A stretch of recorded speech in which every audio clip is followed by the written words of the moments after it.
have 1,000 XRP and $3,000 cash to add to the market, would you say to throw it all in XRP, or say HBAR is better bang for your buck because it's 22 cents? Same PA for HBAR short term. HBAR is not going to have anywhere near the price appreciation that XRP is going to have in the short term, in my personal opinion. I am super bullish on HBAR. It's probably in my top 3 digital assets that I think will do extremely well over the long term. The security and the speed at which Hashgraph settles stuff, and HBAR does have fixed fees when it comes to dollar denominations on the network, which makes it extremely scalable, especially as HBAR's value increases. I think it's a great solution for a lot of applications, and DApp, I think the majority of dApps will be built on Hedera, but I think that's going to come later, personally. So the progression that I'm looking for is payments first, and then the adoption for a lot of the other use cases that many people are bullish on. And XRP is at the forefront of the payments component, and I believe will have the most significant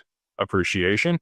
HBAR and Hedera do have a stablecoin studio that they've launched, and there are stablecoins being minted and issued on HBAR to be able to be transacted. And this is kind of like stocks. You could see a stock at $100 and you could see a stock at $2. The stock at $100, if it goes a 10x, it's still a 10x on your money. And the stock that's $2, you might be able to buy a bunch more of, but if it only goes to $4, you only doubled your money. You bought a lot more stocks, but you only doubled your money. Whereas the $100 stock, you 10x your money. So just because you can accumulate more of a certain asset does not mean is a better bang for your buck. You're going to look at, what you think the price appreciation of that token will be. Back into that with some math. I would encourage you to figure out the total addressable market for whatever use case a token is trying to garner the market share of. Look at partnerships and the companies involved and who's developing on the network. And again, what's being tokenized, what asset class is being tokenized on the network. And then you can kind of back into some price appreciation. So that's the way I would do it. That's the way I've done it in the past.